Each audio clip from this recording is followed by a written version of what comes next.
तो आखिरकार ईरान के राष्ट्रपति मारे गए और ईरान के राष्ट्रपति के साथ साथ हेलीकॉप्टर में कौन कौन था जो यहाँ पर मारे गए हैं, और ये बेहद खास चीज थी। लेकिन सवाल ये उठ रहा है कि क्या ईरान के राष्ट्रपति और ईरान के विदेश मंत्री की जो ये मौत हुई है, इस मौत के पीछे कोई खेला तो नहीं हो गया है। जानेंगे क्या है मामला और इस मामले के बाद किस तरीके से हलचल मची है ईरान के अंदर, और ये हलचल कितना ज्यादा महत्वपूर्ण हो सकता है। क्या इससे ईरान अस्त व्यस्त हो जाएगा और क्या इससे इजराइल और ईरान के बीच जो दुश्मनी चल रही है उस पे भी कोई फर्क पड़ेगा। इन सब के बीच में मोसाद आखिरकार क्यों बुरी तरीके से ट्रेंड कर रहा है। जियोपॉलिटिक्स में बहुत सारी चीजें चल रही है, जानने को आपको बहुत कुछ मिलेगा हमेशा की तरह। आइए जानते हैं इन खबरों को विस्तार से। कल रात एक खबर आई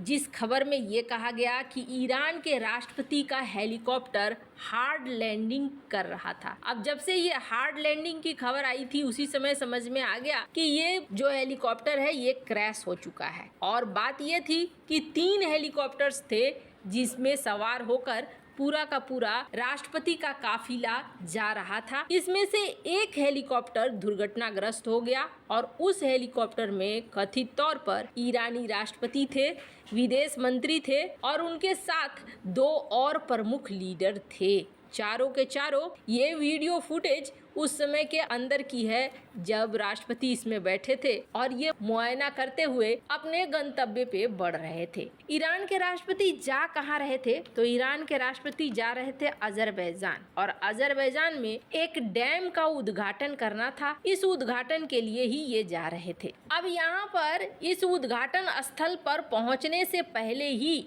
ईरान का जो ये हेलीकॉप्टर है ये क्रैश कर गया। क्रैश करने की वजह बताई गई चूँकि इस इलाके में बहुत ही ज़्यादा मौसम खराब हो गया और मौसम खराब होने के साथ साथ धुंध और कोहरा छा गया। पर सवाल उठता है कि 3 हेलीकॉप्टर थे और 3 हेलीकॉप्टर में से एक ही हेलीकॉप्टर हादसे का शिकार हुआ, और वो हेलीकॉप्टर जिसमें राष्ट्रपति थे। और कहा जा रहा है कि सिर्फ राष्ट्रपति ही नहीं, उनके इस एयरक्राफ्ट में विदेश मंत्री हुसैन अमीरा अब्दुल्लाहियान और इसके अलावे 7 लोग थे। और जिस जगह पे यह हादसा हुआ, यह हादसा ऐसी जगह पे हुआ जो बड़ा ही डेंस इलाका है, बहुत ही ज्यादा यहाँ पर जंगल है और बहुत ही ज्यादा कोहरा छाया हुआ था। इस क्रैश की खबर आने के बाद ही एक चीज तो समझ में आ गई कि यहाँ पर अब माहौल खराब हो चुका है और ये अब बचे नहीं हैं, क्योंकि इसका अंदेशा होना शुरू हो चुका था। काफी लंबे समय से यही कहा जा रहा था, अभी तक कुछ पता नहीं है,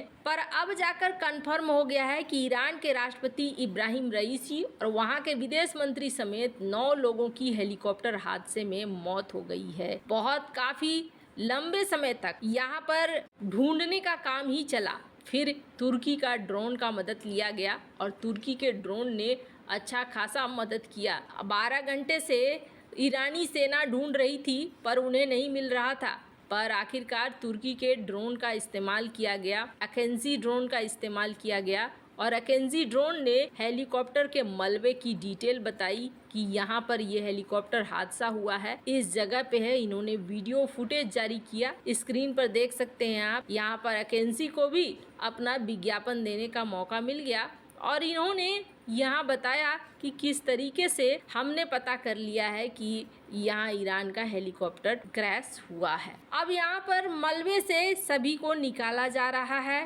काफी ही डेंस इलाका था, फॉगी समय था।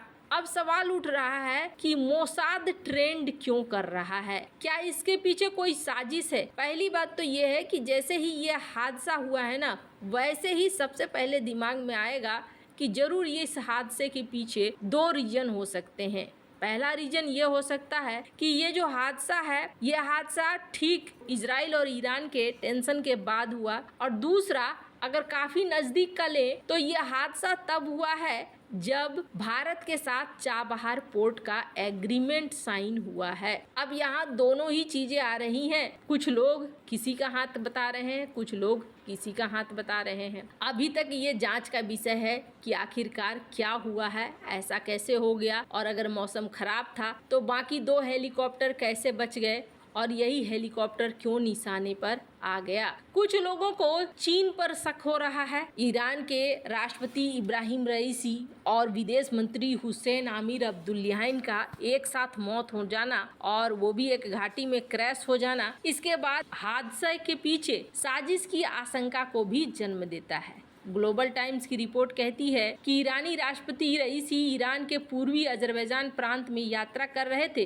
रविवार शाम को दुर्घटना ईरान की राजधानी तेहरान से 600 किलोमीटर दूर हुई है। हादसे पर चीनी एक्सपर्ट कह रहे हैं कि फिलहाल ईरानी राष्ट्रपति के साथ हुए हादसे का कारण निर्धारित करना कठिन है। पहली नजर में लग रहा है जैसे घना कोहरा है जिसकी जो सीधी वजह लग रही है, लेकिन लियू ने ईरान में कई कठिन परिस्थितियों की बात भी कही, खास तौर से इजराइल के साथ उसके हालिया संघर्ष, ईरानी परमाणु वैज्ञानिक मोहसिन फखरीजादेह की हत्या को देखते हुए साजिश के संदेह की गुंजाइश भी छोड़ दी। लियू ने कहा कि मौसम की स्थिति खराब थी, लेकिन पश्चिम और इजराइल के साथ ईरान के टकराव को देखते हुए ये दुर्घटना अजीब लगती है। बीते कुछ समय में लगातार सुरक्षा घटनाओं से जूझ रहे ईरान के साथ ये दुर्घटना हुई है। हालांकि इसका मतलब ये नहीं निकाला जाता है कि इसके पीछे ईरान के दुश्मन का हाथ है। अब यहाँ पर सवाल उठने लगा है कि चाहे यहाँ कुछ भी हो, यहाँ पर घरेलू राजनीति जरूर आ जाएगी कि कौन राष्ट्रपति बनेगा, कौन विदेश मंत्री बनेगा, मैं संभालूंगा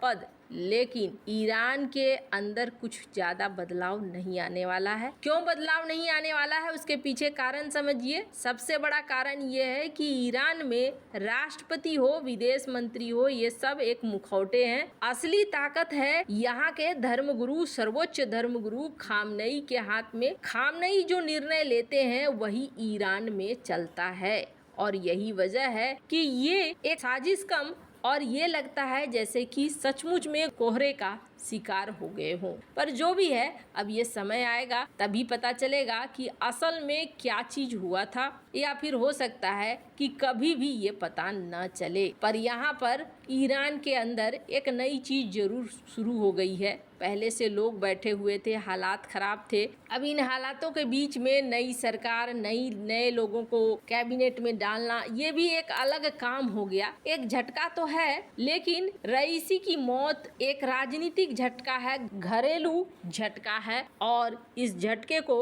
हैंडल करने में अब कितना वक्त लगता है ये बहुत ज्यादा मायने होगा। वैसे आपको क्या लगता है, इन सब मामले में आपकी क्या राय है, कमेंट कर जरूर बताएं। जल्द मिलते हैं अगली वीडियो में नई खबर के साथ।